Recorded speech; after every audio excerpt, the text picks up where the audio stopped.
ütleme nii, et mul on täielik déjà vu tunne täna.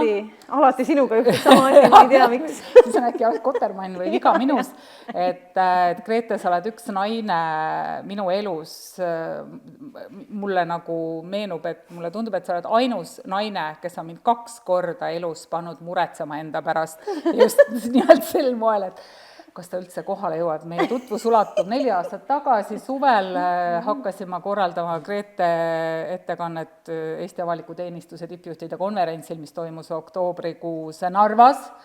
Teemaks oli rohepööre ja Grete esimene selline mure või sõnum oli, et ma pean tulema Narva, mul on väike elektriauto, kus ma laadida saan, kas ma laadida saan ja see lõppes sellega, et me tõstsime minu arust konverentsi 2. päeva hommikul kuidagi asju, ma olin kogu aeg ühendus, et kaugel sa oled ja kus sa oled ja me tõstsime asju niimoodi ringi, alustasime millegi muuga, sest sa vist pidid alguses olema kõige esimene külaline ja siis sõitsime Riigikantselei autojuhiga sulle kusagile bensiinijaama vastu, et pane oma auto laadime, me tõime su konverentsile.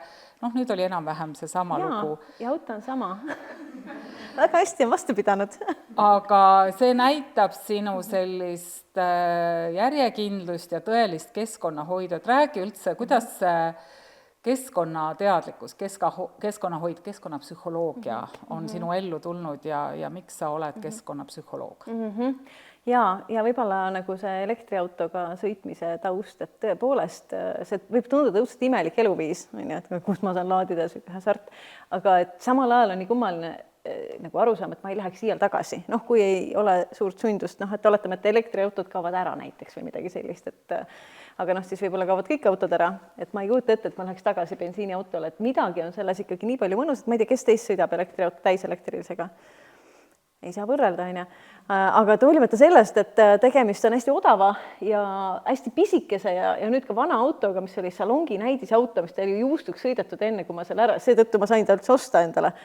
Et sellest hoolimata, see on see hind, eks ju, et sa tegelikult ei tea, kas sa jääd hätta või jääd hiljaks, aga et jah, et see tunne, mis sellega sõites on ikkagi see, et nagu mingi mure on sul nagu maas sõidu pärast. Et loomulikult kogu energia, mida ta tarbib, ei ole roheline, ehkki siis, kui sa laadimas käid, et need laadimisjamad, need kasutavad ikkagi roheenergiat.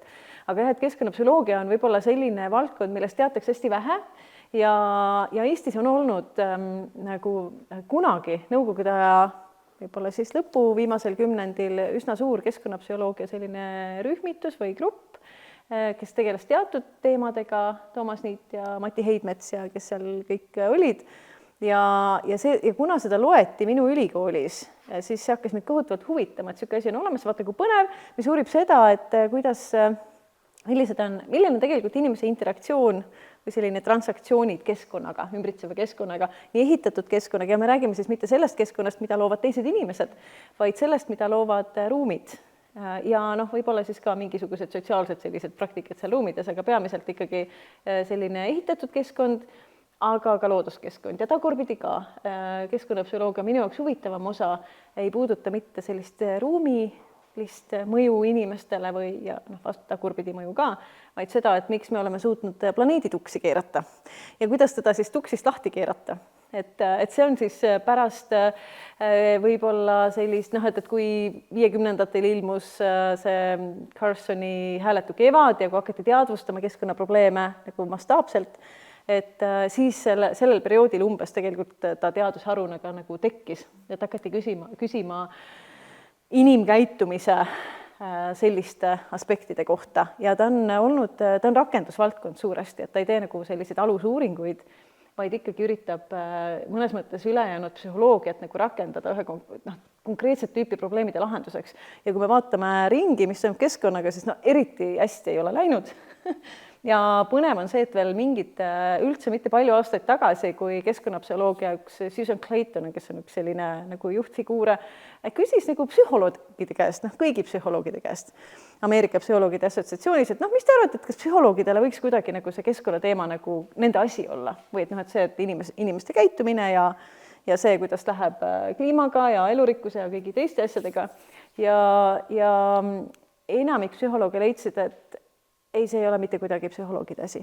Et see, kuidas inimese psüühika töötab, see on üks asi ja see, kuidas mingisugune ökosüsteemid ja kliima ja nii edasi, kuidas see toimib, et see ei ole, inimene ei puutu kuidagi asjasse. Ja see oli nagu tegelikult keskkonnapsühholoogidele suur mõnes mõttes nagu vapustus, et ahah, et noh, et ongi neid väga vähe, kes näevad, et võib-olla on see inimkäitumine, mida peaks paremini mõistma, et aru saada, et kuidas siis nii-öelda mõnes mõttes minna tagasi sellelt kursilt, kus me praegu oleme ja mis ilmselgelt ei saa olla meie enda vaatest nagu kasulik või jätkusuutlik. Ja tõsi on jah see, et ega ei saa öelda, et keskkonnapsühholoogia võiks nagu kuidagi tõesti kõik probleemid ära lahendada, aga mida ma nagu näen, on see, et kuna mu see teine suur armastus on hariduspsühholoogia, et ma nagu näen, et on terve hulk hariduspsühholoogia teemasid, mis ei ole tegelikult jõudnud või nagu lähenemisi või teadmisi, mis ei ole jõudnud keskkonnaprobleemide nagu käsitlemine, et me ei kasuta neid võtteid, kas või see, et kuidas inimese mõtlemine areneb või motivatsiooniteooriad, neid ei kasutata väga palju seal keskkonnapsühholoogias ja ma nagu praegu näen, et me ei ole kõike proovinud veel, et sellepärast ma ei ole veel kaotanud täielikult lootust, et on mingeid asju, mida tegelikult võiks nagu veel teha. Aga neid alateemasid on nii palju tegelikult, et ma võiksin lõputult ühe hingetõmbega rääkida. Aga räägiks täna veel lähemalt ühest ökosüsteemist, Grete Aro ökosüsteemist. Et bakterid milline on see süsteem, kus sina oled sündinud, kasvanud, arenenud ja täna siia jõudnud, et alustame ikkagi sellest, kus see kõik algas, milline oli su lapsepõlv, milline laps sa ise olid ja kelleks sa lapsena saada tahtsid? Kas juba teadsid, et keskkonnapsühholoogiks? Vot seda ei teadnud, ma ei teadnud, et see on asi üldse olemas on. Jaa, aga mina olen tavaline Mustamäe laps ja mulle nagu tegelikult õudselt meeldib, et võib-olla, et ma tulen nagu mõnes mõttes nagu hästi pretensioonitust kodust, et mul vanemad olid programmeerijad, ühed esimesed, vist mitte kõige esimene lend, vaid äkki teine või kolmas lend, kes üldse programmeerimist said õppida, siis mõlemad vanemad siis. Ja ma arvan, et ja mina ja mu õde, et me olime nagu, et see oli hästi selline tavaline Mustamäe, nagu mõnes mõttes võiks öelda, et nagu nõukaaja keskklass. Ja käisin Tallinna Saksa gümnaasiumis siis 54. Kas on keegi sealt pärit? Ei ole 50. Ma ei tea, miks ma sind ära ei tundnud. Näed, on ju. Et saad kohe panna paika, et mis koht. Aga et võib-olla nagu, mis nagu iseloomulik oli, et ma tean, et minu vanemad käisid ikkagi väga palju, et oli nagu vaba hetk, kuna mu ema ei talunud ka seda linna nii väga, siis olles ise nagu Saaremaal sündinud, et siis me käisime kogu aeg vabal hetkel või nädalavahetustel kusagil looduses ja ma nii mäletan, et mina ja õde kusagil hüplesime mingitel rannakividel ja ema-isa jalutasid ja oma mingisuguseid jutte ja visioneerisid midagi. Ja mis on ka võib-olla nagu märgiline, on see, et minu ema leiutas 2 asja, ja mida ülejäänud Eesti leiutas ikkagi aastakümneid hiljem. Üks oli elukestev õpe, sest kui ta kuulis kui see stagnatsioon läks kõige hullemaks 80ndate algus või 70ndate lõpp ja kuulis raadiost, et keeletunde, võõrkeeletunde keeratakse keskkoolides vähemaks. Siis ma ütlesin, fine, nüüd läheb minna keelt õppima. Läks Tartusse Saksa Filli, et mina olen tema teise kõrghariduse nagu lõpuaktusel isegi käinud. See õudselt pikk, ma olin vist mingi 3 või 4 aastane või ma ei tea. Et 2 siis nagu magistriga võrdsustatavat kraadi siis, eks ju. Ja teine, mis ta leiutas, oli lühendatud tööpäev. Et siis, kui mina ei suutnud lasteaias millegipärast, kui ma olin terve päev lasteaias, ma jäin haigeks. Sest nõukogude lasteaiad ei sobinud mulle. Ja siis ta tuli poole päeva ja ütles oma ülemusele, et ma teen nüüd, et pole vahet, kes ma olen 2 nädalat tööl ja 2 nädalat kodus, et sama hästi ma võin olla iga päev pool päeva. Raudne loogika. Ja siis, ma ei tea, ülemus arvas, no aga miks mitte? See on isegi see esmane näide paindlikust tööajast, täpselt, ja tööandja paindlikust suhtumisest. Jaa, et ilmselt nad ei olnud nagu harjunud, et keegi võiks selle mõttega tulla, aga mis tööd seal üldse tehti, nagu arvutid olid toa suurused on ja kõik, et tema siis nendega alguses perfokaardid ja minu lapsepõlve iseloomustavad perfokaardid. Need põhjus, miks ma ei ole läinud nagu IT suunda, on see, et sellest puutub igasugune saladus minu jaoks. Et ühel hetkel laptop oli 90ndate lõpus, oli juba kodus, 80ndate lõpus, et sa näed nagu neid asju enda ümber ja siis ma vihkan juhtmeid. Ma vihkan juhtmeid. Et mu ümber oli võib-olla palju seda digi nagu trängi kogu aeg. Ja siis ajal, kui me keegi veel ei teadnudki sellist jah, umbes niimoodi ja siis, aga ongi, et programmeerijad ei olnud heal järjel ju enne, kui tuli vabariik, et enne nad olid lihtsalt väga samamoodi nagu kõik. aga kui palju su vanemad sind ikkagi, ütleme, kaudselt suunasid või mõjutasid sellega, eks, et sa nägid, mis nad teevad, mina seda teha ei taha ja juhtmeid ma ka näha ei taha, aga sellist teadlikku suunamist. Tead, kui minul ja õel on sama kogemus, kui lasteaias või koolis küsiti, et mida su vanemad teevad, me ei saanud aru.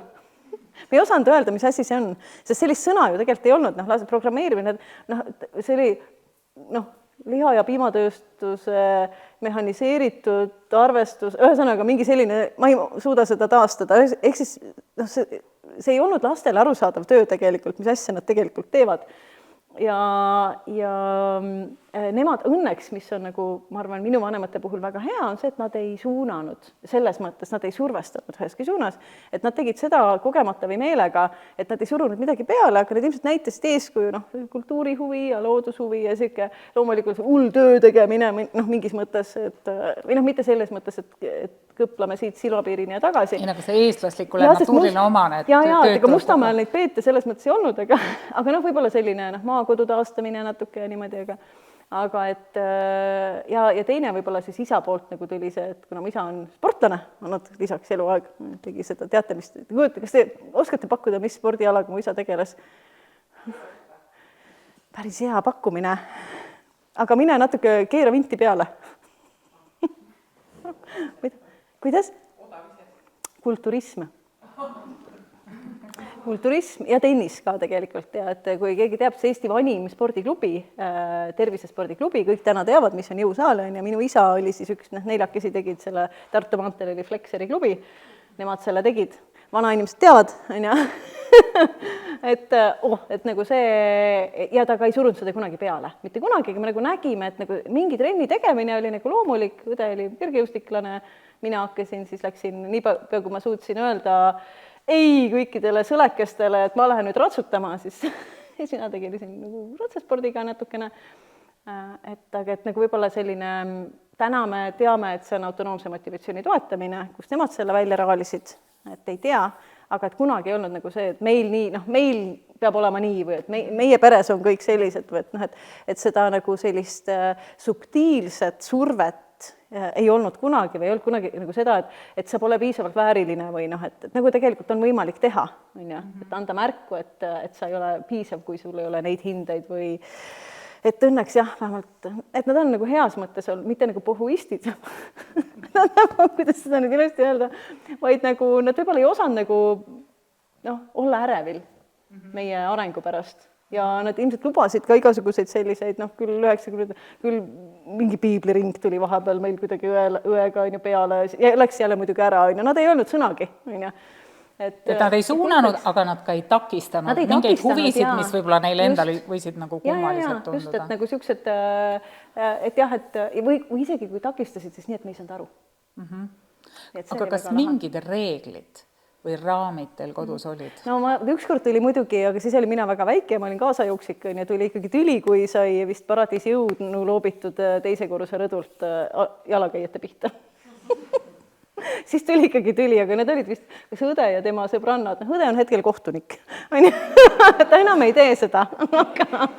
Aga et vist olid nagu, mina olin nagu, mul on nii tore, ma olin 3-4 aastat noorem, see oli väga põnev, aga et selles mõttes siis tuli nagu natuke oli arutelu, aga et mingis mõttes jah, et ma isegi ei kujuta ette nagu, mis need oleksid, et taale koju jõudmis kellaaeg või ma ei tea, meil nagu vist ei olnud niimoodi kusagil ula peal otseselt. Ma ei tea, võib-olla me jäime selle vanusega kuhugi vahele, et see oli, et võib-olla kui me nagu teismeas ei olnud sellist veel nagu, ei tea, väljas käimist sellisel moel, ma ei tea.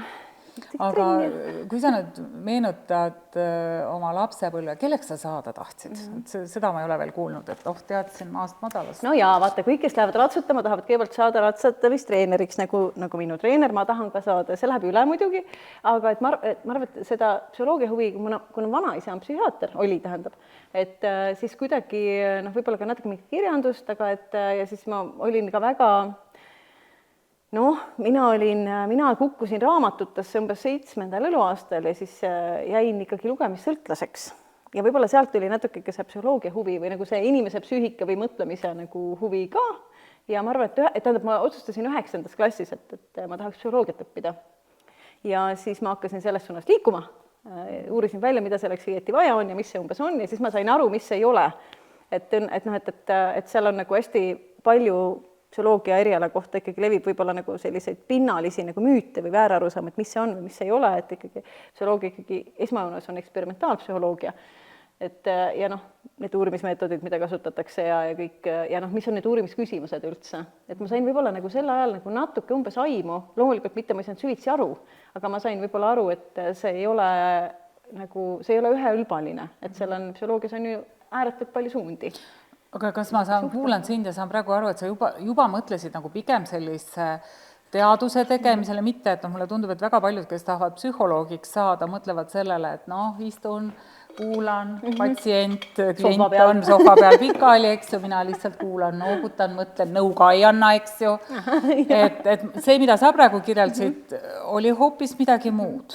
Jaa, tegelikult seal muutus tegelikult eri etappidel või eri vanustes, et mingitel hetkedel mind hakkas võib-olla isegi huvitama see, mida nimetatakse täna nagu kultuuriti võrdlevaks psühholoogiaks. Et ka ütleme, näiteks integratsiooniprotsessid, et mis on ka psühholoogiline küsimus. Et kuna meie kool osales ka mingites integratsiooniprojektides, siis see tundus ka nagu huvitav küsimus, on ju, et kuidas nagu erinevad rahvad, ja see on tõeline nii kultuuripsühholoogia kui kultuuriti võrdlev psühholoogia, mis on 2 erinevat teadusvaldkonda, tegelevad nende asjadega, siis ma tagantjärgi sain aru, et et nagu need olid ühed küsimused ja siis võib-olla ongi, et kui ma nagu läksin sisse astuma, siis ma võib-olla nagu ütlesingi, et need on need asjad, mille peale ma olen mõtelnud. Aga et ma ei arvanud, et ma hakkan teadlaseks kohe, ma arvasin, et ma enne olen ikkagi teen midagi kusagil põllul, mingisugust nagu praktilist ja et võib-olla siis kunagi hiljem tahaks töötada ülikoolis. Aga läks teisiti. Pole mina sinna, aga küll ma jõuan sinna põllule ka. Aga kui sa rääkisid sellest, eks ju, kuidas vanemad sinu kujunemist mõjutasid või pigem siis ei mõjutanud. Kas on eluteel olnud veel inimesi koolis, ülikoolis, miks mitte hiljemas eas, kes on otseselt nagu mõju avaldanud moel või teisel positiivsel või ka negatiivsel moel? Kindlasti ja ma arvan, et need on ka silmaga näha, on ju, selles minu tegevuses ilmselt ja need ei ole ära lõppenud, et need mõjud jätkuvalt lähevad edasi. Et kas või nüüd kes käis arvamusfestivalil, eks ju, et oli tore üritus kirikus, Paide kirikus, Ander Uusberg, Jaan Aru ja mina oli selline arutelu, kirikus 150 inimest, puu püsti täis ja oli arutelu teemal, et kas psühholoogia ja alusteooriad või nagu ühendavad teooriad.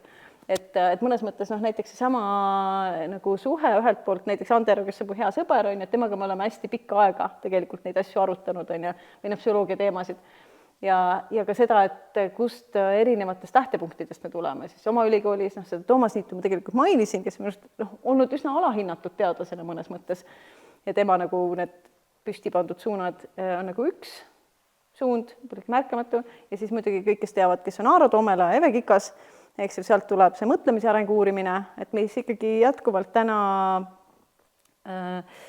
on jäänud üheks võib-olla selliseks nagu teljeks, et kõige põnevam küsimus on ikkagi see, et kuidas muutub inimese mõtlemine, et kuidas muutub see, kuidas me tegelikult nagu me tajume maailma läbi keeleliste vahendite, eks ju, kui meil tekivad keeleliselt teistmoodi representatsioonid maailma kohta, siis tegelikult me hakkame keskkonnas tajuma nagu teisi asju, eks ju, mõnes mõttes, hakkame tajuma baktereid, hakkame saama aru, et on asju, mis on objektiivselt olemas, teaduslikult tõestatavad, aga mida me ei saa vahetult kogeda, aga pole vajagi. Ja see ongi tegelikult see, et mida teadus uurib, et teadus uuribki neid asju, mida tajuliselt ei saa kogeda, mida intuitsiooni abil ei saa välja mõtelda. Ja see on nagu, ja kuna sealt tuli ka selline neuro- ja eksperimentaalpsühholoogia nagu see lähenemine, eks et ma arvan, et see on nagu pannud mõnes mõttes sellele mingisuguse sellise vundamendi, mida siis nagu selle haridus- või et kust on tulnud tänaseks ka hariduspsühholoogia keskus Tallinna Ülikooli, et nagu lähtub sellest, et mõtlemine on huvitav, et seda saab uurida, et õppimine on huvitav, et õppimist saab uurida nagu ilmselt teie kõigi jaoks siin on ju ka, et õppimine on nagu lõputu uurimisallikas ja me võib-olla, ma tean täpselt, et see oli minu arust kas esimese aasta, ma tean täpselt, et ma ei tea täpselt, et kas see oli nüüd esimese aasta kevadel või teise aasta sügisel, kui oli selline loeng, kes oli õpiraskuste psühholoogia, mingi selline aine. ja siis ma sain aru, et kui piiratud oli minu arusaam, kui ma olin ise kooliõpilane, kuidas tegelikult, et tagantjärgi ma olen saanud aru, näiteks millised õpiraskused olid osadel kaasõpilastel või ka, et millised õpiraskused olid mul endal. Ja siis see raev on ju, mis õppejõududest nagu purskus, et kuidas tegelikult neid õpilasi saaks aidata, kui tunda õpiprotsessi paremini, siis alguses ma nagu põtkisin vastu, sest mõtlesin, et mis mõttes on ju, minul oli kõik korras, järelikult oli tore. Ja siis ma sain aru, et sa pagan, et on nii palju, et õppimist kui sellist saab nii palju sügavamalt mõista ja siis ta nagu jäigi mõnes mõttes meid saatma või neid, ma räägin meie vormis, sest teaduses me pole kunagi üksi, et siis võib-olla tekkis see uurimisgrupp sinna hiljem kõik, kes nagu siis on hästi palju koostööd teinud, on ju. Aga kui sa tead nüüd kõike seda, mida sa tead, siis kummal ajal sa oleksid tahtnud või millisel ajal sa oleksid tahtnud tegelikult koolis käia, kas siis, kui sa käisid või praegusel ajal või miks mitte hoopis, ma ei tea, 100 aastat tagasi või veel kauem aega tagasi? See on hästi hea, mul on nipiga, see ei ole küll nipiga küsimus, aga mul on nipiga vastus. Et ehk siis mitte millal, vaid et millises koolis. Ja ma arvan, et minu suhtes oli minu kool väga hea. Aga iga kool võibki olla üksikut õpilaste suhtes hea ja samas klassiruumis sama õpetajaga kogemus võib olla diametraalselt erinev. Ühe jaoks on põrgu, eeskoda, teise jaoks on, ma ei saa aru, mis teil viga on, ju? Kõik on ju väga hästi, see oli väga hea õpetaja. See ei tohiks nii olla, et me tahaks kooli, mis ei ole mitte kellegi jaoks põrgu eeskoda. Et see, et osadel on okei, ei tähenda, et see on nagu mõistlik pedagoogika. Aga et pigem see milline, et loomulikult ma tahaks käia selles koolis, mille ma ise asutan, on ju. Millal see juhtub? Sinna läheb nüüd natuke aega, aga mitte ka palju. Jõuame ära oodata, aga teine on jah see, et tegelikult ta peaks olla lihtsalt arengut toetav kool. Arengut mõistev ja toetav kool. Et nii lihtne tegelikult ongi. Ja selles sisaldub hästi palju. Et kui ma toetan arengut, siis ma tean hästi palju, mida tuleb teha ja siis ma tean hästi palju, mida ei tohi teha. Et ma arvan, et meil on palju võib-olla koole, kus tehakse õigeid asju ja valesid asju ka. Kõiki korraga, et mõistlikke asju, aga siis kolaki. Tuleb mingi asi, mida ei peaks. Et tegelikult mõistlik pedagoogika on see, kus ma vale asja pidurdan. Kuule, aga millise hinde sa siis annaksid praegu Eesti koolile?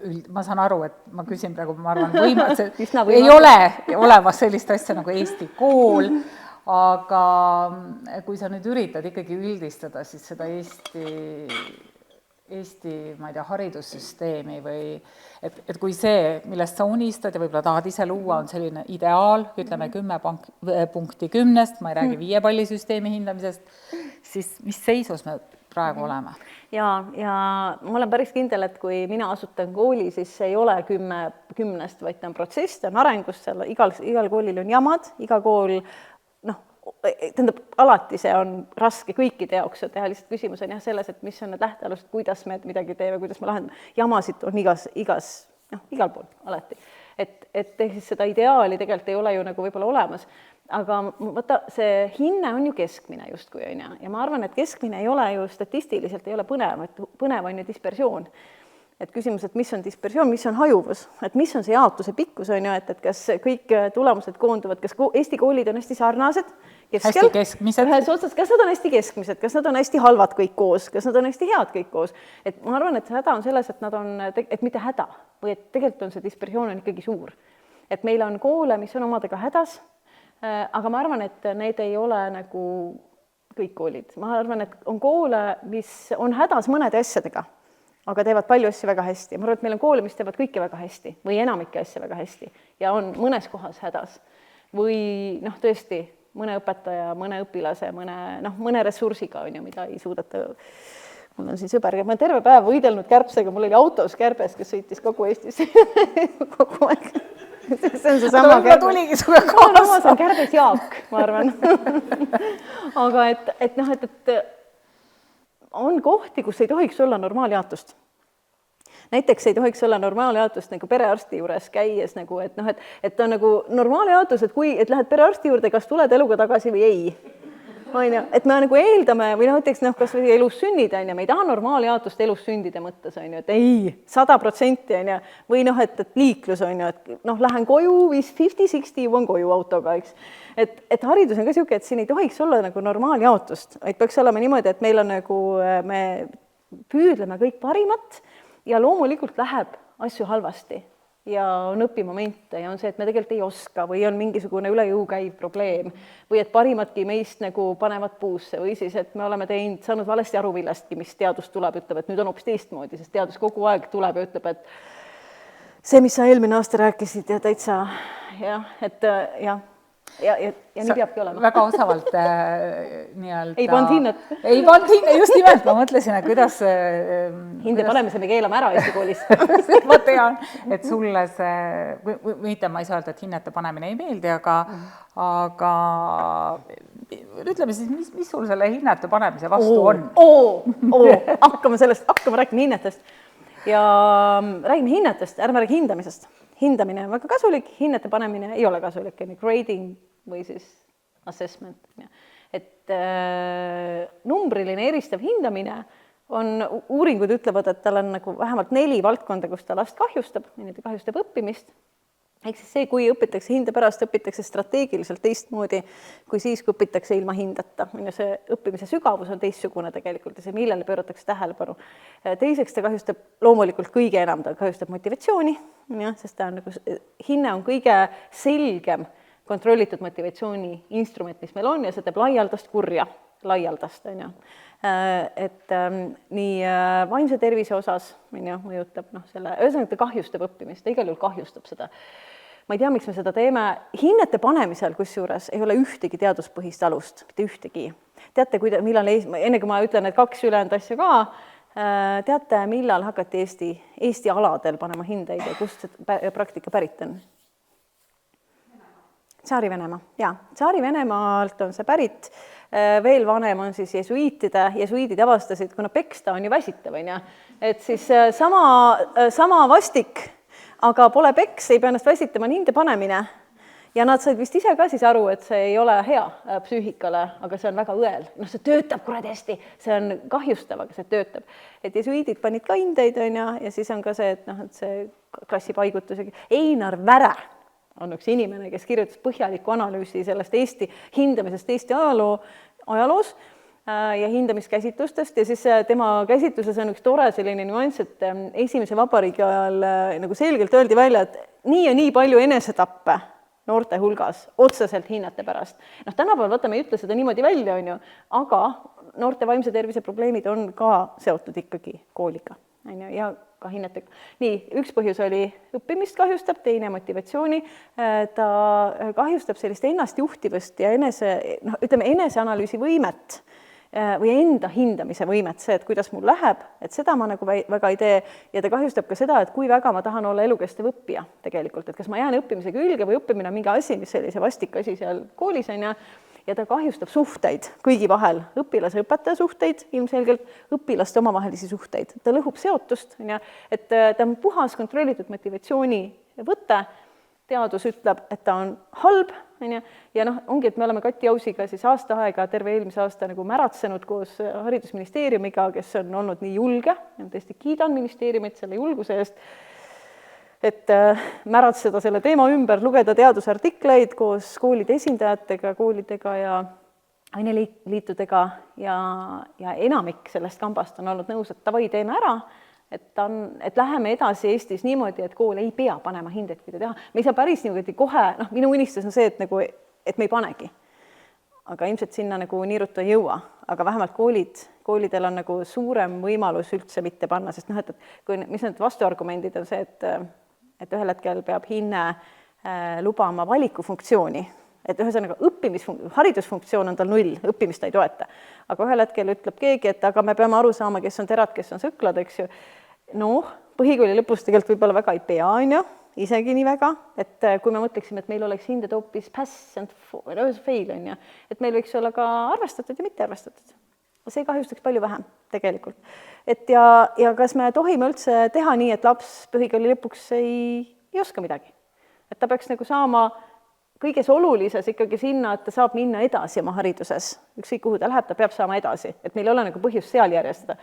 Gümnaasiumi lõpus ülikoolid teevad niikuinii mingid oma testid ka sageli, on ju. Et noh, et see küsimus, et kas meil üldse on vaja, aga noh, et jah, et okei, ühel hetkel võib see hinne tulla, aga kui see õpilane on enne seda saanud õppida õppimise jaoks, siis tõenäoliselt ta on oma potentsiaaliga rohkem nagu teostanud, eks ju.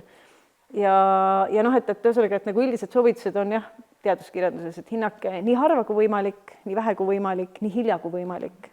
Ja kui siis muutke see siis selleks arvestatud, mitte arvestatud, aga mida laps peaks kogu aeg saama, ta peaks kogu aeg saama õppimist ja motivatsiooni toetavat tagasisidet, mida väga paljud lapsed ei saa üldse. Nad saavad õppimist ja motivatsiooni tapvat tagasisidet sageli. Ja ühesõnaga, see on väga suur teema. Ma lasin nagu džinni pudelist välja praegu, aga tuleme jälle ikkagi sinu enda arengu ja elu teekonna juurde tagasi, et mis on sulle olnud kõige väärtuslikumad õppetunnid koolist ja väljaspool kooli? No ma arvan, et kõige väärtuslikumad õppetunnid on ikkagi nagu vead, eks ju, et need asjad, kui ma saan aru, et aga ma olen valesti aru saanud, et mul on neid võib-olla nagu raske ette, aga et pigem need kasulikud õppetunnid ei ole alati nagu meeldivad olukorrad emotsionaalselt, vaid need on pigem ikkagi need, et sa saad aru, et kurat, aga niimoodi saab ka nagu näha asja ja see jääb ka tegelikult meelde, sest tahad või ei taha, kui aju märkab viga, see on alati mingis mõttes tajutav ebamugavana on aju jaoks, aga väljaspoolt ei pea me viga tegema vastikuks inimesele. Aga see on ka põhjus, see emotsioon jätab meelde, et mul nagu nii selgelt võib-olla ei olegi neid hetkega, pigem on see, kui ma olen aru saanud, et näiteks ütleme hilisemast elust, et on veel mingisuguseid teooriaid, mingisuguseid lähenemisi, et mida võiks endale nagu tuttavaks teha. Võib-olla siis, kui võib-olla see mõistearengu teooria oli, aga see oli väga ammu, eks ju, aga võib-olla see, kui me hakkasime rohkem mõtlema mälust, eks ju, või see, kui me hakkasime, või vähemalt mina hakkasin nagu rohkem küsima, et aga me võime rääkida nagu mõtlemise nagu muutumisest, aga meil ei ole nagu häid pedagoogikaid selleks. Me võime nagu jahuda, kuidas siis õpetaja peaks tegema seda, et õpilane ületab selle lõhe selle vahel, et ta nagu mõtleb, kuidas öelda, nagu tavainimene või nagu sellise nagu argi mõistetes ja kuidas ta jõuab sinna, et ta saab aru, et kuidas asjad on keerukamad, ja kuidas sealt edasi siis aru saada näiteks komplekssüsteemidest. Et see koht, kus ma praegu tulin, ma ei nimeta nimesid, aga et ma saan aru, et tegelikult väga vähe on Eestis inimesi, kes suudab vaadata ühiskonda ka komplekssüsteemina. Et me ei harjuta seda koolis. Et see on näiteks üks asi, mis on võib-olla praegu minu jaoks kõige huvitavam. Kooliajast, see on hea küsimus, et kooliajast sellised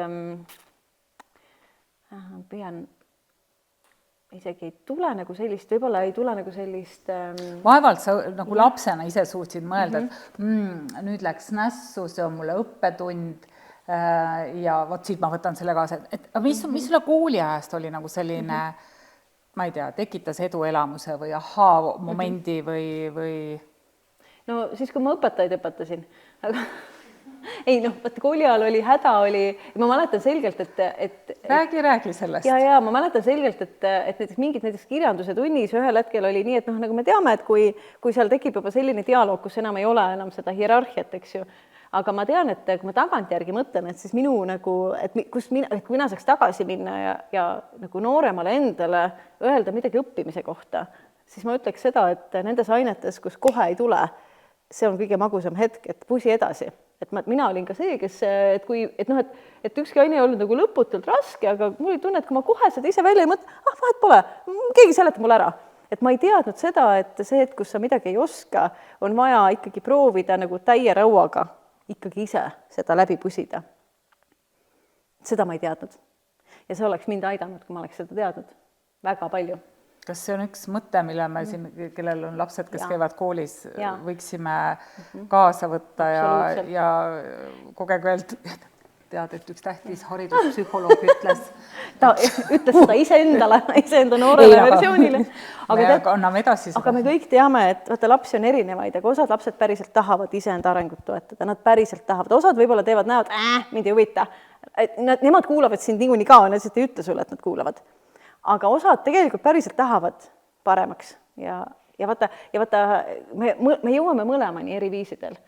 Aga kas või nendele, kes tegelikult tahavad ennast aidata, oleks hästi kasu sellest, et öelda, et vaata see tegelikult nüüd sa jooksid kinni, sa ei tea hoobilt, kuidas lahendada, ei jäta pooleli, ei mõtle, et et ma vaatan kuskilt lahenduskäigu, vaid selleks, et see lahenduskäik, isegi kui sa vaatad, sul on vaja teha see probleem nii enda omaks, et sa proovid nii teisiti, sa proovid välja mõtelda ja hilisemas elus, et juba tudengi ajal, siis ma tean, et ma mõnikord mingite mõtlemisülesannetega nagu päevade kaupa ei vaadanud õiget vastust, vaid üritasin neid välja mõelda. Siis, kui ma veel ei teadnud neid asju tegelikult, et hiljem ma nagu tulin kuidagi selle peale, aga tegelikult laste jaoks võiks see, et ma pidurdan soovi panna kõrvale, kui läheb raskeks ja just seal 4 jalaga ronin selle ülesande sisse, üritan ära lahendada ja selle läbi teen probleemi endale ju selgemaks, eks ju. Et see oleks nagu superpower, sest tähendab ikkagi sedasama metakognitiivset oma mõtlemise juhtimist. Et jällegi me teame, et metakognitsioon on õppimise nagu supervõime just nimelt nendele lastele, kes võib-olla on hädas mõne ainega. Et jah, seda... Aga kui me jätame nüüd lapsed kõrvale ja mõtleme nende täiskasvanud õppijate peale, et siin on saali täis Sandra Kooge, ise õpivad eluaeg, koolitavad, õpetavad teisi, et mis see nipp siis seal küpsemas eas võiks olla, kui nagu mälu võib-olla pole enam endine ja ma räägin täitsa ainult iseendast. Võib-olla pole endine, mälu on nagu teistsugune, et ehk siis, et mis nagu kaob ära, on see tohutu neuroplastilisus. Aga mingid asjad tulevad ju ka juurde. Aga mis on nagu tore, on see, et õppimine oma printsiipidelt on ju sama. Et sama asjad, kuidas tekib, konstrueerub mõist, et õppimine juhtub siis, kui õppija ise konstrueerib teadmist, kui ta ise pusseldab. Et teie siin keegi praegu ei õpi, kes õpib meie, mina peamiselt, et teie kulul, teie abil. Aga et selleks, et võib-olla täiskasvanute häda on see, et kui nad tulevad sellest harjumusest varjatama vigu või harjumusest näida tark igast asendist, igas olukorras, et siis nad ei julge tegelikult õppida, nad ei julge tunnistada, et nad tegelikult ei tea ja võib-olla maine on kah selline, et ei tohigi öelda, et ma ei tea. Aga see õppimine olemuslikult ei muutu, meeldejätmine ei muutu, meeldejätmise nagu nipid on ikka samad.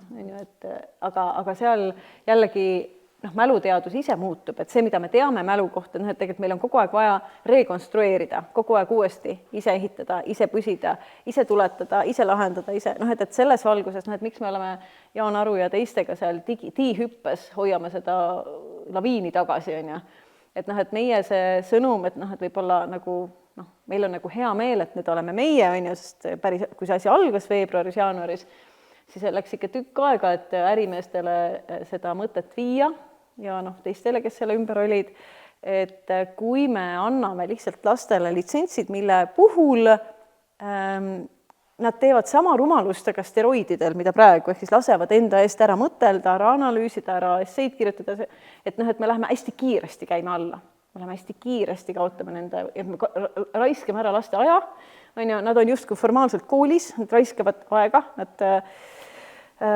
ja koolitükid on justkui nagu tehtud, eks ju, vastused või õpetajale ju saadetakse ära, et kõik on tehtud, aga siia ei jää midagi. Ja probleem algab tegelikult, ütleme, et probleem oli meil enne, kui oli tiihüppe või kogu see tehisaru, et miks üldse on vaja mingit produkti esitada õpetajale, et võib-olla koolis, mina näen seda asja nii, et koolitundides peaks toimuma ainult arutelu või probleemilahendus või koostöine päriselt teadmiste rakendamine, tegemine.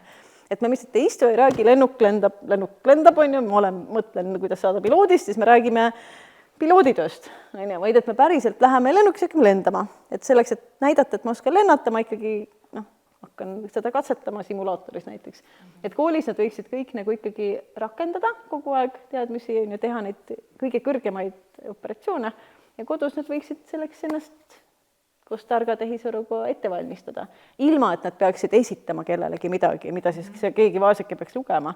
Et sellel on mingit mõtet. Loomulikult õppimise protsessi käigus tekib jälgi. Võib-olla keegi kirjutabki essee ise endale valmis, paneb midagi kirja, sirgeldab midagi, see on väga-väga hea. Lahendab ülesanded, aga seda ei pea näitama kellelegi. Ja kui te kujutate ette, et te ülesanne on mitte teha kodutöö, vaid teha endale selgeks. Ükskõik kuidas, ükskõik mis viisil. ja keegi ei taha näha seda sinu tööd, vaid et me hakkame tunnis kasutama seda, kuhu sa jõudsid ja hakkame räigelt läbi kukkuma, sest on selge, et kui sa kodus pusserdasid, ükskõik kuidas sa pusserdasid, niikuinii, ükskõik kui hästi sa õppisid, niikuinii, kui sa hakkad rakendama, sa failid. Niikuinii sul läheb valesti ja nii peabki olema, see on õppimise olemus. Et kui me nagu ennast nii-öelda üritame ette valmistada milleski, õpime ette midagi või loeme midagi, niipea kui me hakkame ise katsetama, siis läheb üldiselt kohe valesti. Enamike asjadega läheb, et tegelikult me ei oska, et õppimine sellises nagu passiivses vormis on, ühesõnaga, et see ei ole õppimine, et see on midagi muud, see on lugemine või vaatamine, kui ta on juba selles koduses tegevuses selline, et ma juba seal teen väikseid selliseid rakendusvõtteid, ei tea, sõnastan ümber kas või toon näite või sünteesin 2 teksti, panen kokku mingisuguseid asju või teen midagi, mille puhul mina teen midagi. Ehk siis tegelikult teen seda produkti, aga ma ei pea seda esitama, eks ju. Et siis ma juba olen hakanud kodus õppima, aga et kui ma pean päriselt minema järgmisele mingi keerukuse astmele, eks ju, mul on näiteks väga kompleksne probleem, võib-olla ta on siis eluline, tulevad mingid asjad juurde, tuleb veel midagi jälgida, et see, et ma siis ebaõnnestun, on ootuspärane ja sel ajal võiks õpetaja olla kohal. Ehk siis see peaks toimuma koolitunnis. Et üsna sage on see, et koolitunnis on, et meil on nagu tagurpidi õppe, et koolis toimub nagu loeng ja kodus ja näiteks, et õpetused, seda tehakse nii, siis lähed koju, et seda harjutada ja siis sa saad aru, et sa tegelikult ei oska. Sest esimene kord, kui sa ise teed, sa igal juhul failid. Aga õpetaja on ka läinud oma koju juba. Kusjuures tead, mis sa praegu kirjeldasid mulle nii-öelda, et tehisaru on see, kes õpetab õpilast, aga siis see õpetaja peab olema nagu üliinimene tehisaru kuubis, kes siis seal klassiruumis nüüd veel saab kõikide nende erinevate õpilaste tehisaru tead, nad tegid sellist tööd, tegid paljud õpetajad enne tehisaru väga hästi ja see mõnes mõttes ei ole. Point on selles, et õpetaja ei pea õpetama individuaalselt. Et iga õpilane peab saama mõtelda ja peab saama mõtelda nii, et ta räägib, sest muidu me ei tea, et ta mõtleb, aga ta ei pea rääkima õpetajaga. Iga õpilane peab saama rääkida, aga õpetaja ei pea kuulama igat õpilast. Selleks on grupid, selleks on kaasõpilased. Et nad rääkigu korraga omavahel. Seda me täiskasvanuhariduses teeme kogu aeg paaritööd ja miks seda ei saa, et kus seda ei saa teha, et seda ei saa teha, kui meil on sotsiaalemotsionaalsete oskustega, me oleme jätnud need arendamata õpilastel, siis võib juhtuda, et seda ei saa teha. Või et õpilasi ei ole toetatud selles, et mis asi on grupitöö, kuidas see käib, seda peab kuude kaupa õppima, grupitöö tegemist, grupp olemist, hästi kaua õppima. Et kui lihtsalt grupid ei ole see, et võtki gruppi või me ei õpi olema grupp läbi selle, et tuleb käsklus, et siis me õpime võib-olla grupitööd vihkama osad meist, aga või tiimitööd, jah. Aga et seal on nagu ka ilma tehisaruta oli see tegelikult täitsa võimalik ja paljud õpetajad tegid seda kogu aeg ja ma arvan, et see on see koht, kus andragoogika on minust väga palju kaugemal kui pedagoogika.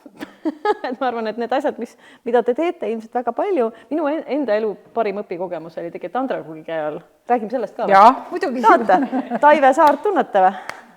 Taive Saar, jah. Et kaitseli, kui ma läksin nakki, pärast seda, kui ma olin kaitseliitlasena aastal 2011 vingunud, midagi ei toimu. Ja siis öeldi, davai, mine nakki.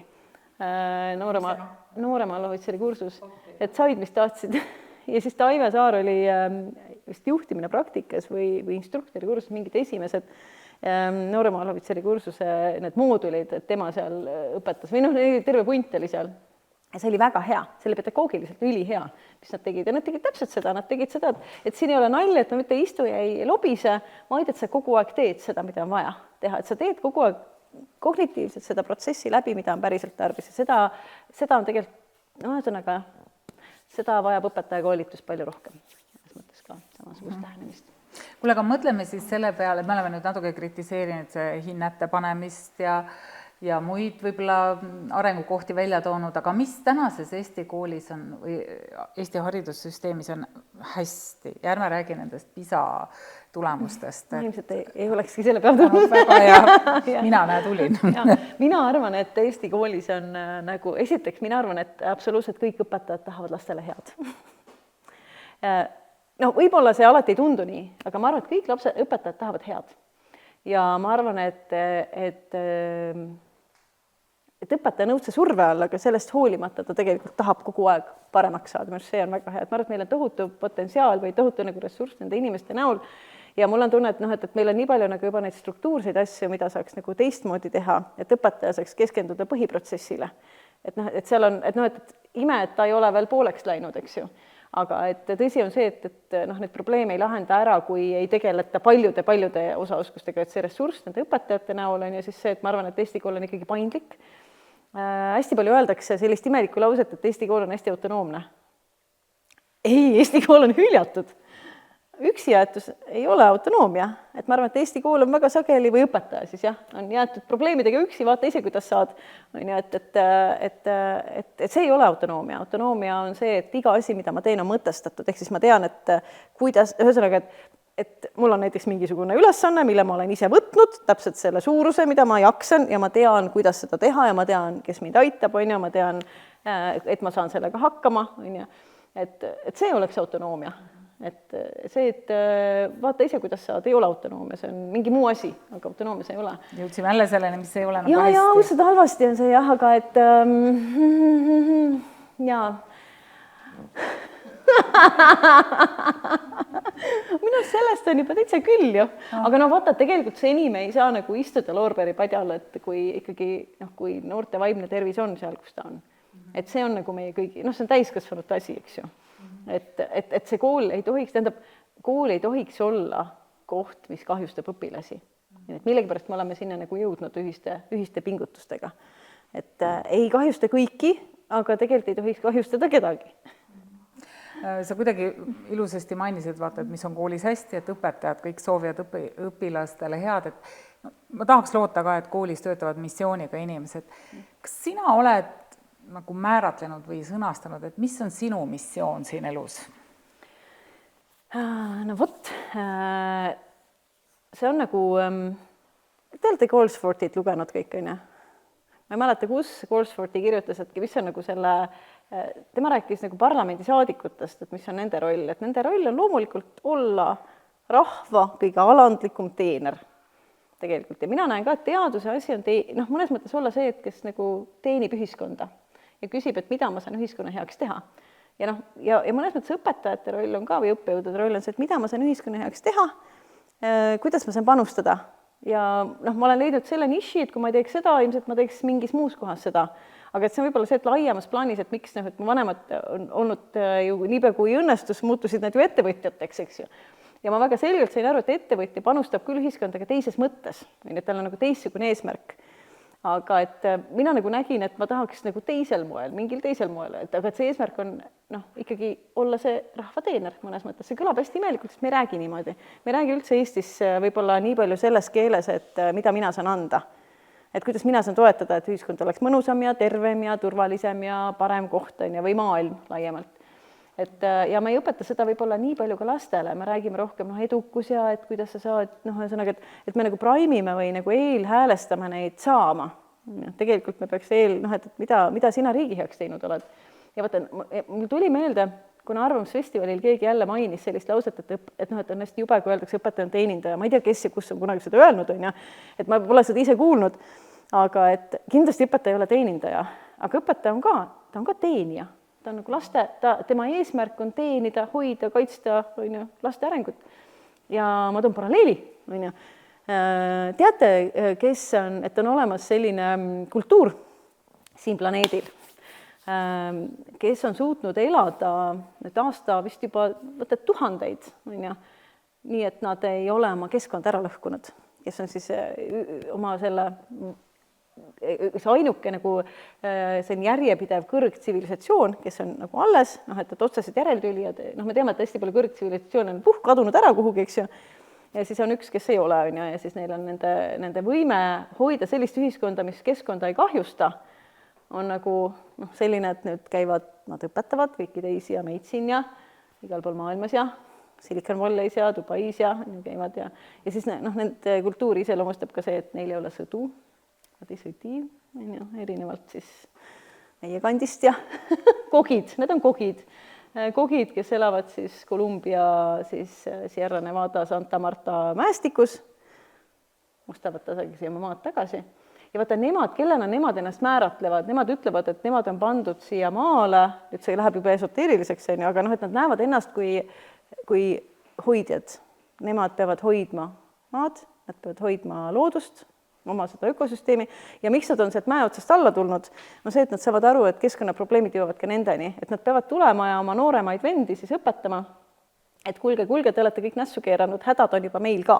Et nad on mitu korda nii-öelda taandunud ühel korra, nad kunagi elasid laiemal areaalil, nüüd on nad seal mäestikus peamiselt, eks ju, kuhu neil on raske järgi tulla, keegi neid seal ei ole ahistanud, aga et nad on nüüd saanud aru, et nad peavad ise nagu käe ulatama, aga just, mida ma tahtsin sellega öelda, on see, et see, kellena nemad ennast näevad. Ma tahaks, et meil oleks keskkonnaminister, kes näeks ennast looduse hoidjana.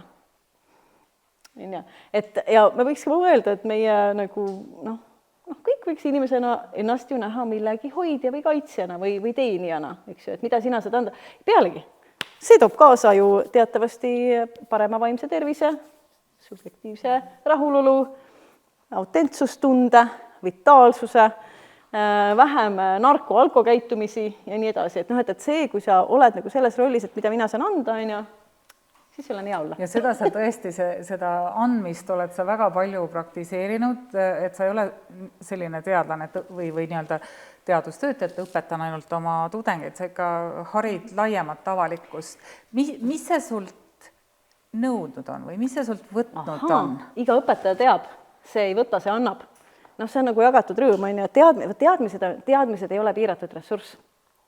Ja teadmised ju lähevad suuremaks, kui neid jagada, sest keegi alati ütleb, kuule, see pole nii. Ja siis mõtled, võib-olla tõesti ei ole nii. Saad ise targemaks. Tegelikult iga selline, esiteks vaata õpetamine on selline tegevus, et sa nagu ikkagi rekonstrueerid seda teadmist kogu aeg ja sa tuled uute asjade peale ise. Aga noh, kui teadmine on ka selline antud edasi dialoogilises vormis, et siis ta ikkagi annab. Vaata, see on nagu kõik teavad, et need tegevused, mis on mõtestatud, need võivad nagu füüsiliselt väsitada, aga vaimselt nad ju ei väsita, nad annavad energiat. Ja mõttetud tegevused võtavad energiat, aga see, mis mul jääb tegemata, on see, et ma olen suht keskpärane teadlane. Et teaduses on tegelikult hästi palju ka sellist, kuidas seda nüüd öelda, karjerismi, kus avaldatakse, mis iganes olust tuleb ja mis ei ole kvaliteetne. Tegelikult ka on hästi palju, teadus on nagu tegelikult ka suures kriisis, on ju, aga teadus on ka valdkond, mis kogu aeg vaatab, kuidas me nüüd saaks paremaks ja me nüüd näeme, et me oleme kriisis, teadus on väga enesekriitiline. Et ma tegelikult ei ole selles mõttes viljakas teadlane, et ükskõik mis on ja avaldame ükskõik mida, vaid et ma ikkagi nagu, see peab olema nagu hästi sisukas. Tead, aga ma mõtlesin vist pigem seda, et kui sa avaldad nii palju avalikult arvamust, see ei meeldi mulle tegelikult endale. Siis sa muudad ennast ka haavatavaks neile, kes arvavad teistmoodi. Sa mõtled Martin Penti? Ei, ma ütlen, et neid on, ma arvan, rohkem, kes on reageerinud mõne sinu artikli või väljaütlemise peale. Mina ehmatasin suvel ära Peeter Koppeli. Peeter Koppel on minu vana sõber. Kui paksu nahk on või kuidas sa sellega toime tuled? Ma ei näe neid kommentaare. Ei, aga Peeter Koppelile ma vist midagi vastasin ka. Aga tegelikult, sa ikkagi vaatad, et ühesõnaga see on, okei.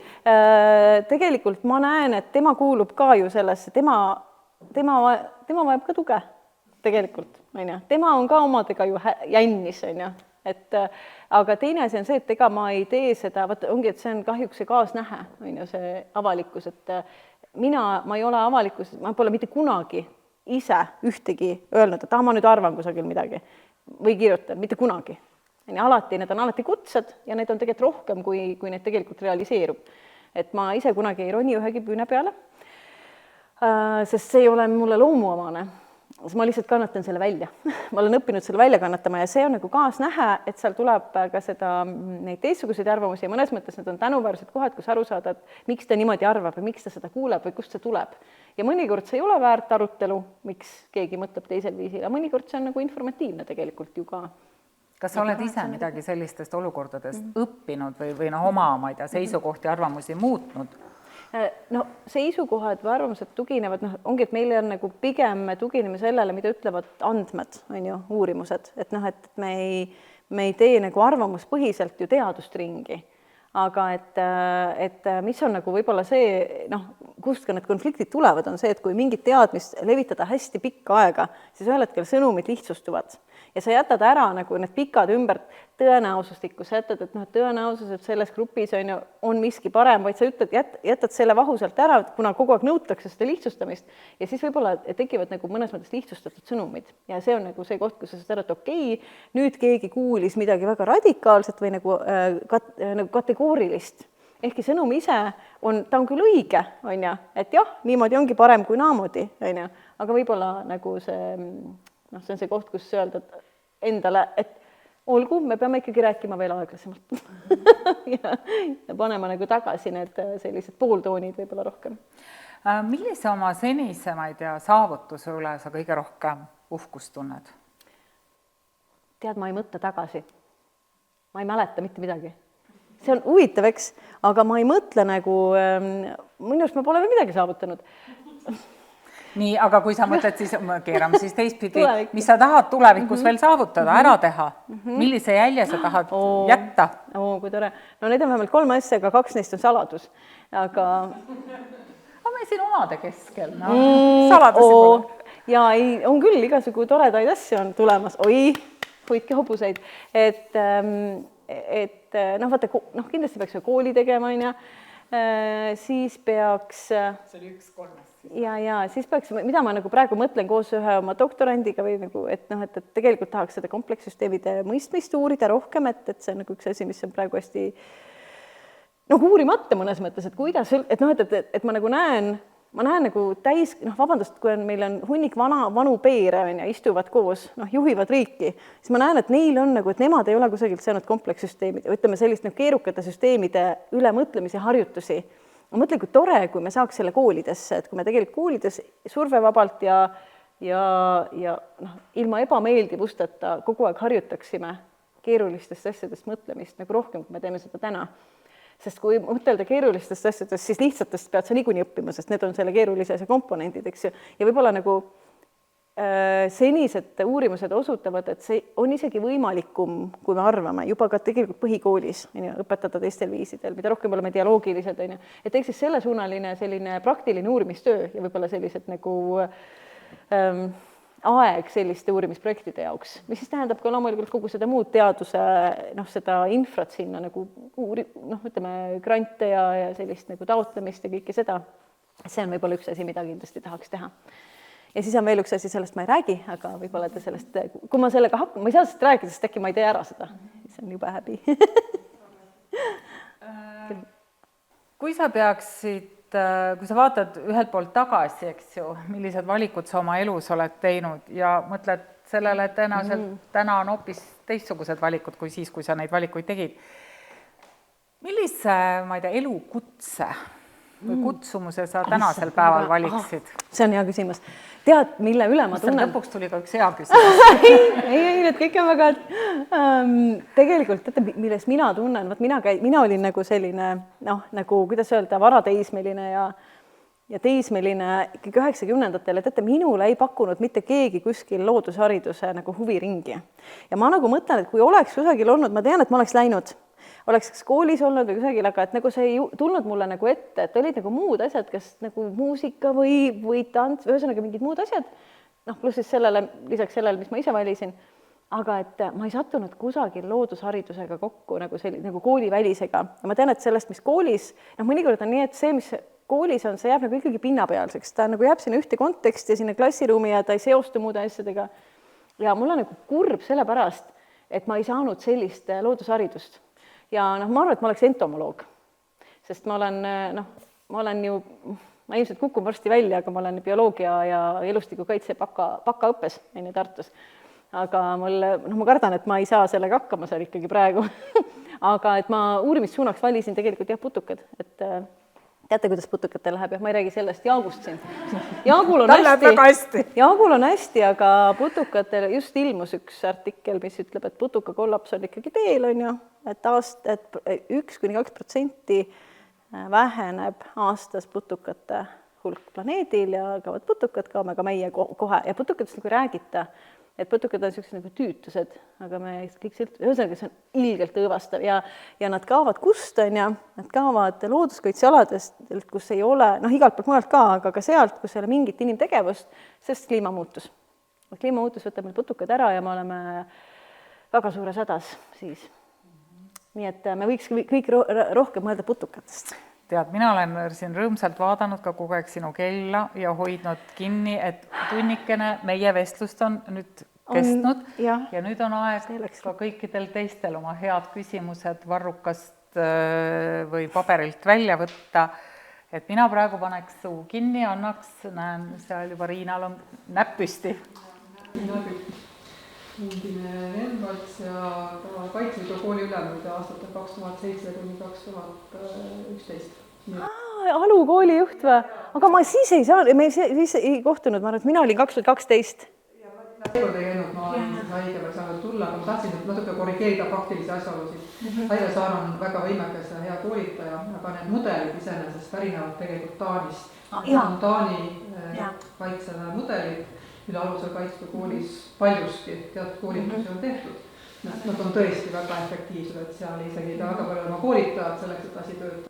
Tead, võib-olla isegi sellest oli juttu, aga vaata, selle ma olen ära unustanud, et minul jäi tema nagu, ja see on väga hea ja tegelikult ongi, et ma saan aru, et me oleme üsna palju selles õppes või vähemalt alukoolis, et ma ei tea, kas Kaitsevägi ise ka, aga vähemalt Kaitseliit on võtnud väga palju neid Taani mudeleid. Aga mu küsimus oli hindamisega seoses, et aga kas tohib siis nagu relvaväele? Jaa, muidugi. Et mina olen ka reservohvitser. Et sa nimetasid, et sinul koolis nagu sujus, eks ole, et ei olnud nagu probleeme. Ja samal ajal siis see hindamise teema, et kuidas sellega nagu siis on, eks ju, et tegelikult tuli see jutust see välja ka, eks ole, et olid ajad, eks ole, teatud lapsed koolis ei saanud aru midagi, et mingid probleem oleks ja nüüd tagantjärele saad aru, et teatud lastel olid probleemid, eks ju. Ja nüüd samamoodi, mingi osa lapsi ju samamoodi kooli läbib ilma, et neil oleks mingisuguseidki probleeme, kaasa arvatud hindamisega ja siis mingi osa on probleeme. Et aga kui teadus ütleb, et hindamine on kahjustav, kuidas sina enda isiklikult vaatenurgast vaatad tagantjärele, kas hindamine sind ka sinu õppimist kahjustas või ja see on väga-väga hea küsimus, et siuke tunne, et osad tulevad enam-vähem läbi nagu nugavõist sellest haridussüsteemist ka koos hinnetega, aga ma tegelikult kahtlustan, et ka meie parimad täna ei saavuta oma täit potentsiaali. Tegelikult. Et on kohti, ma tean, et mina õppisin sel viisil, nagu inimene võiks õppida need ained, mis mulle sel hetkel olid, millegipärast mind kõnetasid. Ja me teame ka ju põhjust, et miks osasid inimesi või miks nagu mõnes mõttes inimestel on kergem või osadel inimestel on kergesti läbi tulla humanitaarainetest või sotsiaalainetest, sellepärast, et neid on lihtsam mällu kodeerida, kuna väga palju sellest infost on tegelikult kuidagi seotud inimestega või et millegagi, mis on intuitiivselt ja hoomatud, et ma saan neid mälujälgi kergmini luua. Kui me räägime rakust või integraalist, siis seal ei ole neid mälujälgi, millega siduda seda, eriti. Ja sellepärast on ja pluss ka see, et ikkagi see loogika või nagu see nähtuste süsteemsus on teistsugune, eks ju. Et vähemalt, kui me räägime tavakoolist, kus võib-olla sotsiaalained ei lähe ka nii sügavuti, kus nad võiksid ka minna veel keerukamaks, et ma oleks õppinud võib-olla neid aineid, mis ei olnud minu esimene eelistus palju sügavamalt. Kui seal ei oleks olnud seda hinde peale õppimist, lihtsalt ära sooritamist, et me teeme lihtsalt need ära, et see hinne paneb sulle peale, et ma pean nagu vastama võib-olla sellele standardile, eks pean saama need hinded kätte, aga ma ei saa endale lubada huvi selle aine vastu või ma isegi nagu ja pluss ka hinne annab nagu ütleme teatud tüüpi tagasiside võib väga tugevalt anda märku, et ma ei ole, et see ei ole tegelikult minu aine. Et meil on vaja sellist tagasisidet, mis ütleb, et ei ole olemas sellist asja nagu sinu aine või mitte sinu aine. Kõik ained on sinu ained, kui meil ei ole mingit spetsiifilist häda õppimise mõttes. Et need hinded kujundavad ikkagi ka sellist ikkagi jäävususkumust ka, eks ju, või uskumust, et see, ühesõnaga, see ei ole minu jaoks, et ma saan tagasisidet, mida mul ei ole vaja nii ruttu saada. Et ehk siis, ma ei tea, seda ongi nagu keeruline võib-olla meid kõiki veenda selles, et ka nagu väga tipud tegelikult, kes kuhugi igale poole jõuavad, nad tegelikult teatud hetkedel koolis tegid valikuid mitte sellepärast, et nüüd ma tahaks siia rohkem süveneda, nüüd läks põnevaks, vaid et ma rohkem ei lähe siin edasi, kuna hinde jaoks on piisav, on ju, ja ma nüüd õpin neid teisi aineid, sest muidu saab aeg lihtsalt otsa. Ja mõnes mõttes see mudel, millest ma räägin, ongi see, et kus võib-olla läheb natuke lõdvemaks see, et äkki me lubamegi, et kui huvi tekib, on ju, lapsel hakkab põnev, mille läheb käima, siis me olemegi selles asjas rohkem. Et et õpimegi täna seda asja rohkem, mitte ei õpi lihtsalt sellepärast, et kõik oleks tehtud, on ju, ja siis võib-olla paratamatult pinnapealselt. Et see on nagu selle nende tublide pool, on ju, aga ja sageli ka see, et kui sul on see 5 käes, siis sina enam ei pingutanud vastavalt oma võimetele. Et nendes ainetes, kus ma olin hea, ma ei pidanud pingutama, mis tähendab, et ma ei arenenud nendes ainetes. Et see on tegelikult veelgi hullem, eks ju. Et mida kindlasti kõik teavad oma kogemusest, on ju, mul on milleks pingutada. Ja ma ei saanud kunagi teada, milles mina olen nõrk ainetes, milles ma olin nii-öelda 5 ilma pingutuseta. Et ta on nagu, ja täpselt samadel, ütleme, need hinded kahjustavad kõiki nagu tasemeid, on ju, ta kahjustab nõrku, sellepärast, et nemad ei käivita üldse õpiprotsessi teatud ainetes, lihtsalt üritavad läbi pääseda sellest kaalast ära saada.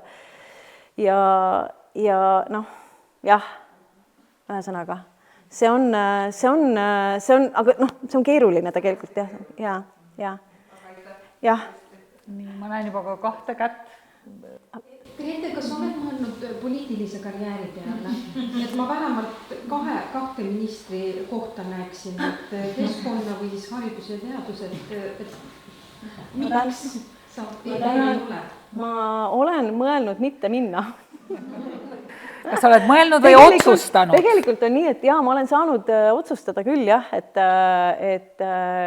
tegelikult minu lemmikerakond on käinud mul Kosjas nüüd terve kevade. Ja ma tõesti pean neist väga lugu, nad on sotsid, jah, ütleme ära, et nad on sotsid.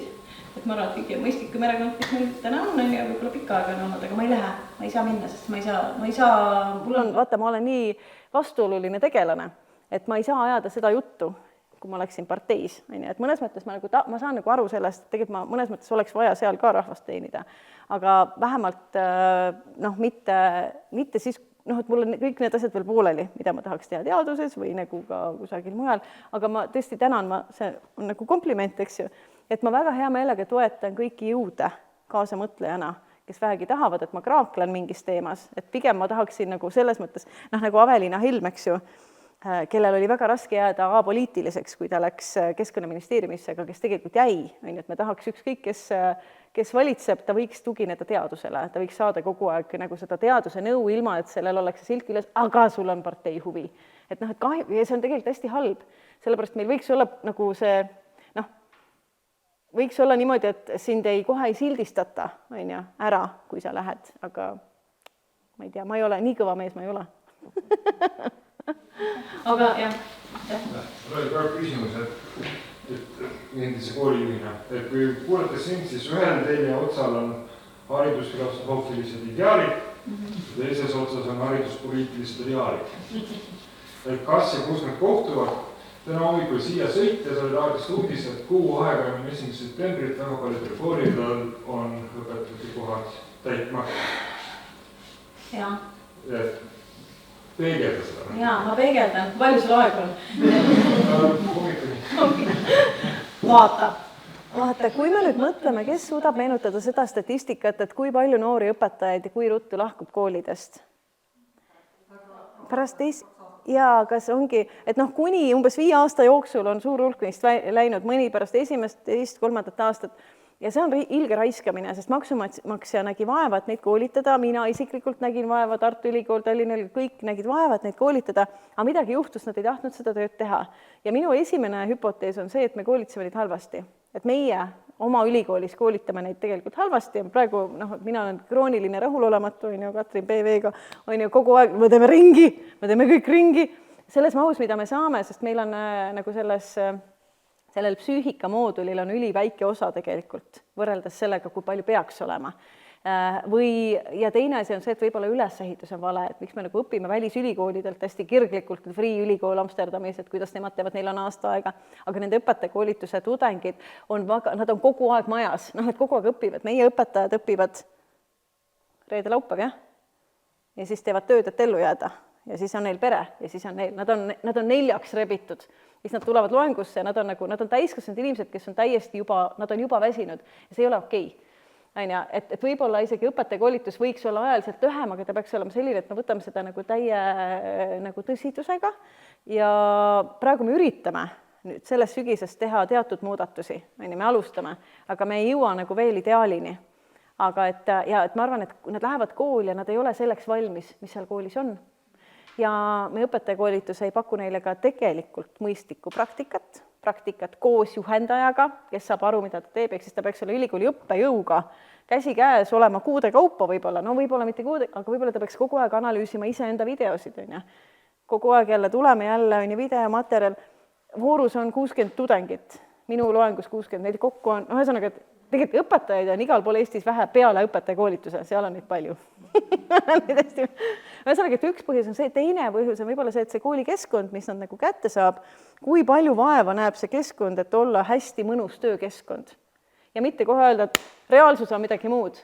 Ära tule siia oma ideaalidega, meil on siin meie tegeleme siin hariduspoliitilise reaalsusega ja selle jõustamisega, et kool ise saab ka teha seda, et öelda, et väga hea, noor idealist, esiteks me ei koorma sind üle, sa ise ütled, palju sa jaksad ja sina ise suurendad oma koormust, mitte sa ei saa kõige hullemat 7. klassi korda 3, et ma arvan, et kõik koolijuhid ei tegele selle noore hoidmisega, et see, et me viskame ta vette, et me suhtume tasse nagu mingisugusesse ainult tööjõudu, eks ju.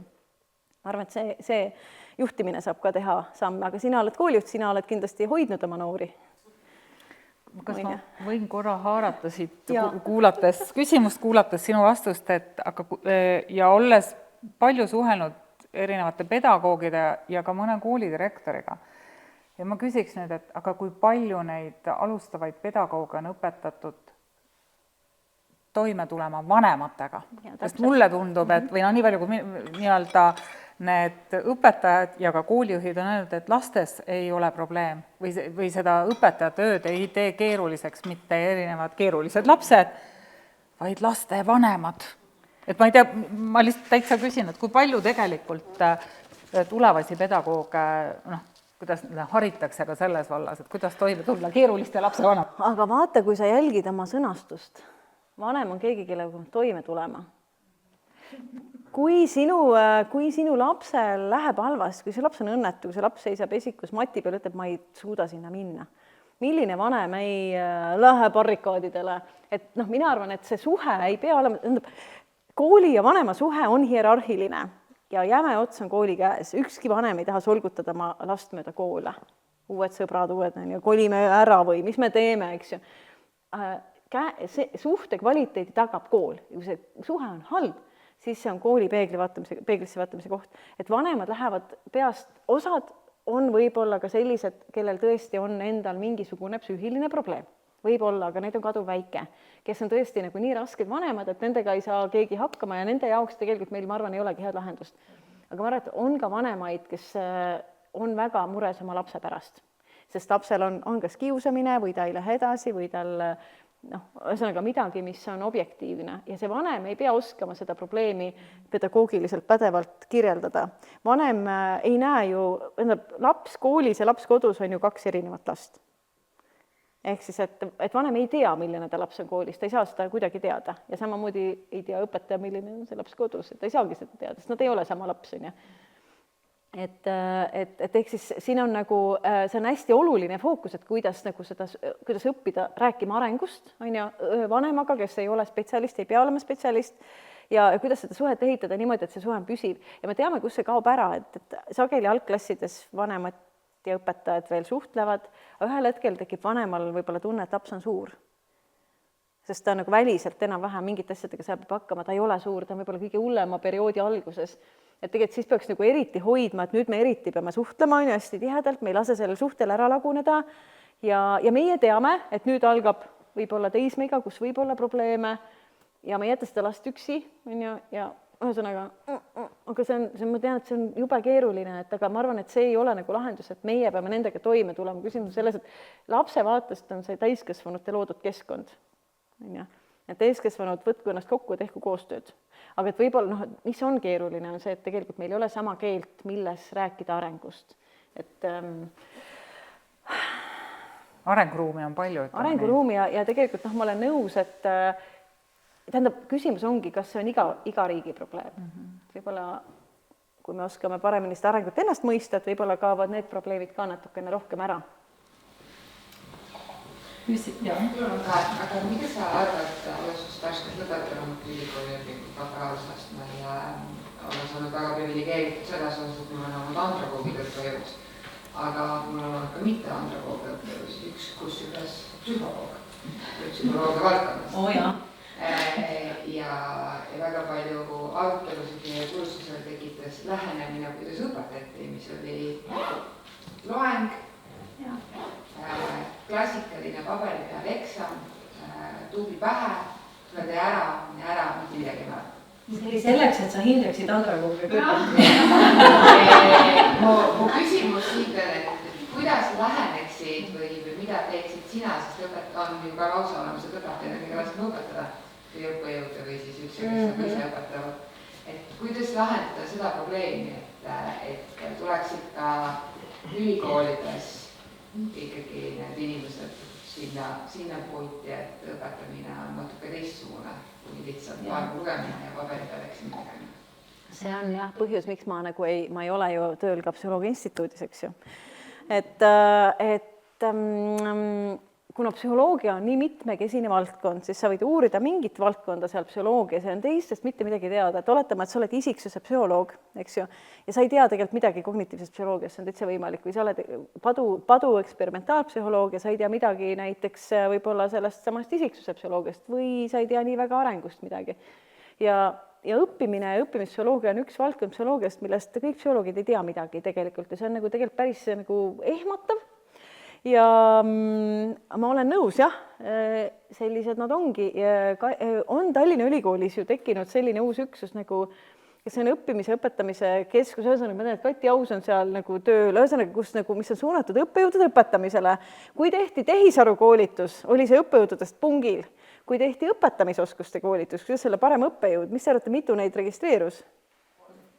Äkki oli 6, aga see jäeti ära. Kuna see oli alade, ehk siis tegelikult kõige hullem on nende õppejõududega, sorry, et ma nii ütlen, kes, et nad ei näe probleemi oma õpetamises. Ja tegelikult selleks peaks ja ma sain aru, et Tallinna Ülikool teeb pingutusi, et nendeni jõuda ja veel, eriti raske on need, kes on majavälised. Et ta tuleb kusagilt võib-olla hoopis mingist teisest institutsioonist, miks ma pean tulema ja kuulama mingit joigu sellest, kuidas aju õpib, eks ju. See ei huvita mind, ma räägin oma ainet ja mina sain nii õpitud, mis teil viga on, eks ju. Et samas tudeng on alles laps ka, et tudengi puhul me peame aru saama sellest, et kuidas ta on, kui ta on alla 25, ta on ju natuke, sa pead ka seda arengut ka tundma, sa pead aru saama, kuidas see tema tähelepanuga üldse töötab, eks ju. Et ma arvan, et minu kõige suurem küsimärk ongi see, et kuidas et ma ei saa ütelda oma kolleegile, et kuule, võta kokku ennast, nii ei tehta. tahaks, aga et teil on üsna nõder viis anda märku on ju läbi tagasiside, aga vähemalt seegi on, et te saate üsna detailselt kirjutada sinna. Ja ma tean, et tegelikult osad instituudid võtavad seda väga tõsiselt, aga sõltub jällegi sellest, et see instituut, kas nad päriselt analüüsivad seda, kas nad võtavad, kas nad peavad tudengid tegelikult eksperdiks, tegelikult nad võiksid. Aga ma olen sinuga nõus. Ma ei tea, kuidas seda lahendada. Aga sul on vähemalt see võrdlus. Psühholoogidel ei ole. Nii, ma palun. Kui sul oleks võlukepike, 1, 2, 3, mida sa muudaksid koolisüsteemis? Ilahe ja või kuldkala. No võt, see on hästi, mul on hästi iga vastus sellele alati ja tegelikult piisaks ühest asjast mõnes mõttes. Ei, tegelikult võib-olla 2. Üks on see, et ikkagi see, et see psüühika toimimine ei oleks enam salateadus. Et psüühika ja areng ei oleks salateadus, et kõik saaksid aru, nii nagu kõigil on umbes enam-vähem ettekujutus, et miks me käsi peseme. Ei ole nii, et mina pesen sellepärast, et ma ei tea, päkapikud ei tule või mina pesen. Et kõigil on sama arusaama, et on mikroobid, ma ei näe neid, aga nad on. Ja meil ei ole me ei vaidle ühiskonnana selle üle, ehkki nad ei ole näha, aga ei ole nii, et meil on eri teooriad selle kohta. Ja psüühika kohta võiks samamoodi olla, et me jõuame sinna, et see aju hügieeni teadmine aju kohta, võib-olla isegi baastasemel, võib-olla isegi lihtsustatult, et ära tekita ärevust, toeta pidevalt pingutust, ei kiirusta, toeta psühholoogilisi põhivajadusi. ära võrdle, võistle, noh, et siuksed asjad ja ma tean ka alati, et miks on ja ma pesen käsi, miks on ju. Et see oleks nagu see suur asi ja kuna ühiskond on teinud nii palju hüppeid juba, on ju, mäletate, noh, et me tegime hüppe hügieenis, on ju, väga suur hüppe, naiste õigustes, väga suur hüppe, aastakümneid võideldi selle pärast, on ju, mingid lollakad võitlesid valimisõiguse eest. Et noh, praegu oleme meie need lollakad, et me oleme võimelised tegelikult aru saama, me umbes saame aru, kuidas töötab võib-olla meiegi, et me peab trenni tegema, peab, noh, et ma arvan, et see aju mõistmine on nagu võib-olla üks nendest järgmistest hüpetest. Ja teine asi, mida ma muudaks õpetaja tunnitasu. Just nimelt tunnitasu. Mitte õpetajate palk, vaid tunnitasu. Et õpetaja saaks teha väga vähe, tähendab nii palju tunde, kui ta viitsib, aga see tunnitasu oleks nii väärikus, et ta saab, et iga tund on tund. Või et ühesõnaga, et me oleks kõik vähem koolis võib-olla, teeks kõik vähem tööd, et tund ei peaks olema nii palju minu arust. Mina arvan, et tunde on kõigil liiga palju ja need on väga palju pinnapealsemad ja viletsamad, kui nad võiksid olla. Aga tunnitasu oleks, ma olen mõelnud, et vaata, kui sa võtad fondihalduri, et mis on fondihalduri tunnipalk? Ma ei tea. Et kui sa osaldad kellelegi oma raha versus kui sa usaldad kellelegi oma lapsed, loomulikult on raha palju väärtuslikum, aga tegelikult see on imelik, me usaldame oma lapsed, ja tegelikult peaks olema see, et see on nagu, et seal ongi, et see õpetaja võiks valida, et ma annan 6 tundi nädalas, 6 topelt, võib-olla, et need on topelttunnid, siis me ei tee nõmedaid 45 minutist tunde, millest kellelegi kasu ei ole või 40 minutist, meil on alati topelttunnid, aga võib-olla ma ilmun välja ainult 3 päeval nädalas ja me kujundame koolipäeva selliseks, et tunde on palju vähem, need on kõik nagu pikad, on ja võib-olla 4 tundi päevas, lapsed tulevad käed taskus, on ja neid ei tassi neid, on ja, või on 3 tundi ja siis on nagu, noh, ja siin on nagu ise teema on võib-olla nagu need päris algklassid, kus võib-olla see pikk päev on vajalikum, on ja, et nad on kellegi hoole all mingis vormis, on ja, et see on midagi muud. Aga et võib-olla alates sellest ajast, kus lapsed ise liiklevad ja neil on hobid, on ja neil on sotsiaalselt vaja koos olla, et see oleks ka selline asi, mille ma muudaks ära, et õpetas, et minu tund on väärtuslik.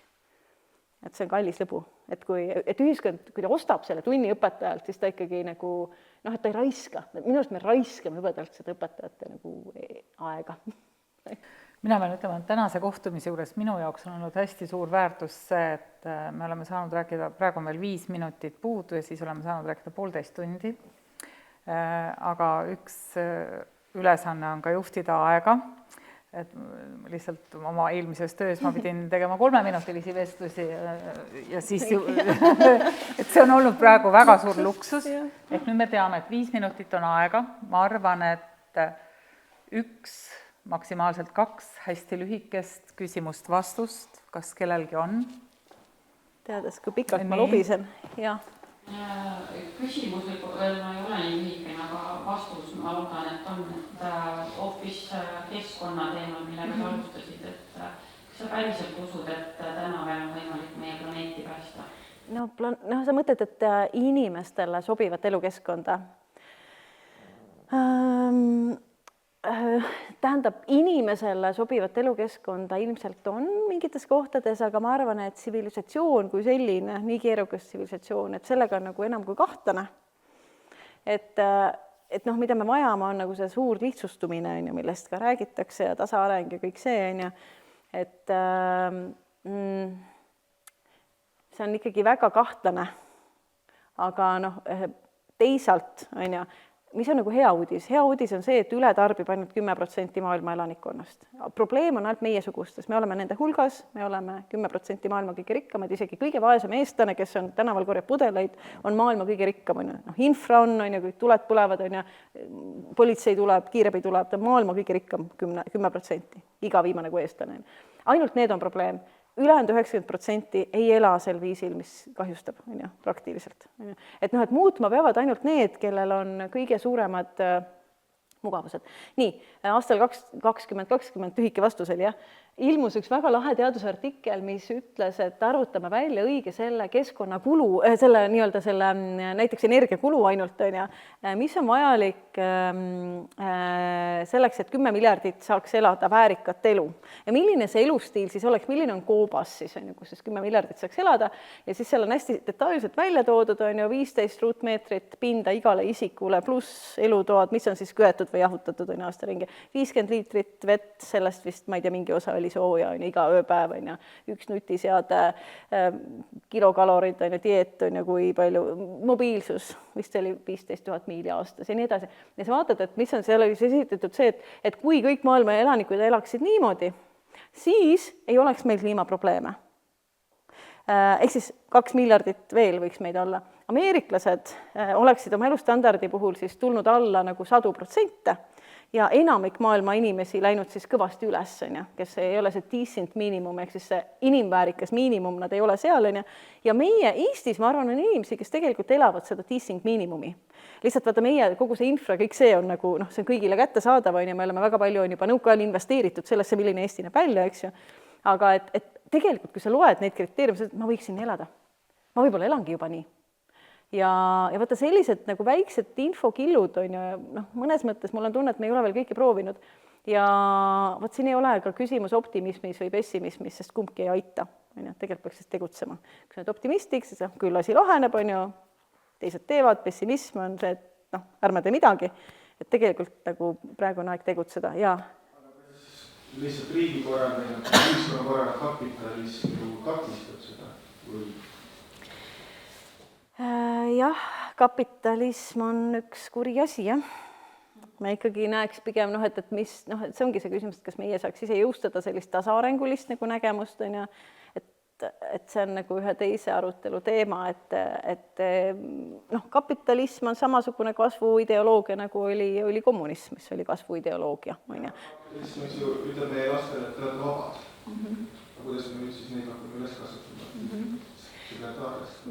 No jah, et tegelikult mida ütlevad, vaata neid majandusmudeleid on erinevaid, et noh, tasaarenguline majandusmudel ütleb, et ühiskond peaks keskenduma nagu sotsiaalsele ja ökoloogilisele heaolule, millega võib, aga ei pruugi kaasneda majanduskasv.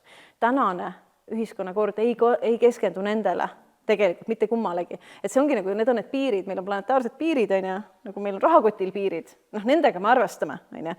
Aga mis on see häda, on see, et väga, noh, ütleme, aru saada, et need planetaarsed piirid meid tegelikult hakkavad varsti tagumikust hammustama, eeldab komplekssüsteemide mõistmist. Ja vaata, neid me koolis täna ei õpeta.